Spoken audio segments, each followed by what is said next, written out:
Hi, this is Snoop with a minute of medicine for your mind. You see, driving in a car is not like riding in a plane. A car is bound to the ground by the friction between the tires and the road. But a plane has other forces involved, like the weather and the wind. So for instance, say a plane is flying north to south, right? And an east to west wind hits the plane, but the plane doesn't account for it. And it keeps flying in its original direction.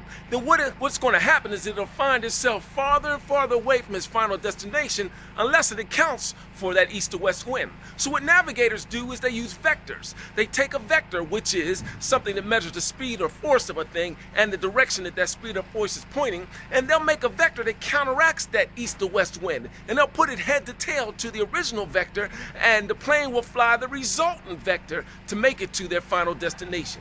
You see, what I'm trying to say to you is real simple. See, we're like that plane because we're made in God's image and in His likeness. We can create and innovate at will, so we're not bound to a lot of the laws that people who limit themselves to the rules of this world. So what we have to do is we have to account for the invisible forces that are coming east to west to knock us off path. If not, then the longer we live and the farther that we travel, the further away from our final destination that we'll get.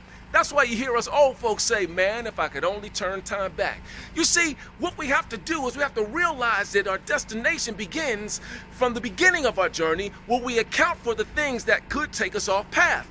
But you also have to keep in mind that you have to fixate on that final destination, because your destiny always has your end in mind. This is Newt with a minute of medicine for your mind.